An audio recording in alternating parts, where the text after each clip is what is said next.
G'day guys, the gamer from Down Under coming at you this time with some Frost Death Knight tactics, talents, glyphs, macros, that sort of stuff. At the end of this I'll show you some duels and some arenas where you can monitor what tactics I'm actually using. But to start off with, we'll start off with talents. I'm repeating myself too much here, I've already noticed that. But I run Unholy Blight as first tier. I use that in one of my cooldown macros, I'll show you that later. I run Lichborn, that's for self-heals and for breaking out of fears. I usually run Chillblains just for that constant slow. Sometimes I run Asphyxiate, but I'll show you that later on. I run Death Pact. I like to survive Burst. 5.2 seems to be burst, and if you don't run Death Pact, you seem to get burst down quite a lot. Blood Tap is a must. You need to have more control over the runes that you're using and the runes you get back. You can run on the level 90 tier. It's very different to your playstyle. You can run Remorseless Winter, a lot of Frost Death Knights do. I'm running Desecrated Ground recently purely because Hunters and Frost Mages seem to hurt me a lot unless I don't have that extra trinket, you could call it. So your glyphs are pretty straightforward. You'd need to have glyph of Death and Decay, great opener, and you need that slow. I find it's really good if you have multiple targets and you can't get your Chillblains off for some reason. Anti-Magic Shell is also a must in my opinion. It just stops a lot more damage than if you didn't have that.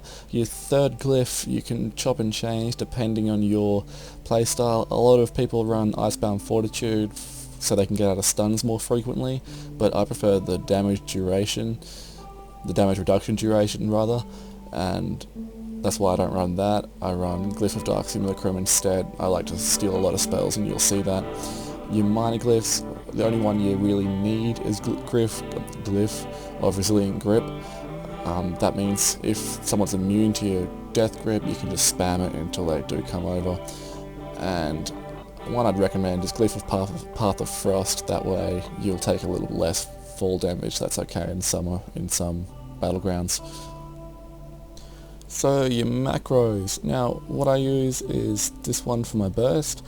I have cast Pillar of Frost using my trinket, and I'm casting Unholy Blight as well. The reason I put Unholy Blight in there is just to make sure that your targets have those diseases on them, because you'll be using Obliterate straight after you pop this, obviously, because it's your hardest hitting move, and that does more damage if you have your diseases on there. So for some reason the diseases have just run out or something, it'll refresh before you start putting some damage.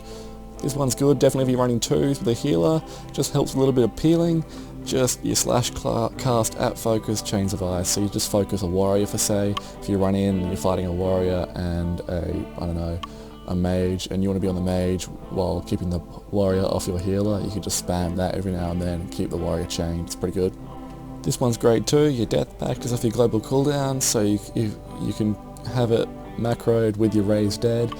So you'll see I don't have my pet up. When I regen, I pop that button there and it raises the ghoul, drains 50% of its health, gives me my health back, so that one's always good to have. I also have this one here, just targets me and casts Death Coil on me. You can also have it cast at player. Death Coil just saves you from having to click on yourself and then spam Death Coil to heal yourself while Lichborn's on. So pop Lichborn, then this one. Now this one a lot of Death Knights don't think about.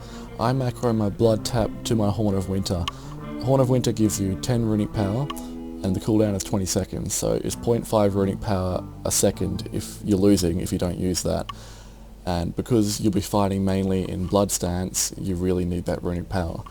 So I macro it to something off the global cooldown that I use a lot, Blood Tap. So every time it's off cooldown, I'll be using it and getting that 10 runic power. That one will really help you out, make sure you run that. Alright, so here's an example against a mage. Duel starting, I try and catch him out with Death and Decay. I miss, so I get back over here, wait for him to pop. This is why I run Desecrated Ground right here. Most mages will start with a poly and then lock you up. I pop that so they can't follow up after the poly. It's also a way to trinket out a poly. So he goes to kite here a little bit. I've got my Death Grip, so I did Death Grip him there, but he got away. I steal Ice Block here when he blocks, when I get close, because he's waiting for his blinking that to come back up. which is good because I use that, run out the full amount of the block for my death grip to come back up. I do get caught by the Ring of Frost here, but that's okay. I trinket out of that, grip him back in. Like I said, I waited for that grip. He blinks away, but that's okay. At this stage, I haven't taken that much damage, so I can just slowly work towards him. Pop my death pack there to get some health back. Once you do get close to mages in that, you will hit hard. You see I hit him for about 118k there. I did pop my cooldowns there as well. And the rest of it's just getting some range damage off on him until my death pack comes back up. As soon as my death pack comes back up, my death grip, sorry, I pull him back around and run after him, finish him off with one big crit. Anyways guys, that's about how I play my Death Knight. There is a few little things, just make sure you always have your diseases up, always steal a spell as soon as you can. If you can time it, steal the right spell. I like to steal Pally's Bubbles and Mage's Blinks and that sort of thing, that always works well. And always keep your anti-magic shell up when that's off cooldown. That'll always help, even if you find like a lot of people, I've seen a lot of Death Knights that don't pop it against Paladins, and I'm thinking why not, because Paladins do a lot of magic damage, so always keep that sort of stuff up. Watch your cooldowns, run those macros like Horn of Winter, always keep Horn of Winter going. Like I said, that's 0.5 runic power a second that you're missing out on.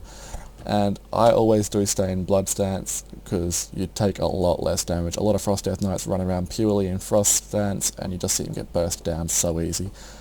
Other than that, watch my other videos and you'll get more of an idea of how I play my Death Knight. Alright guys, catch you.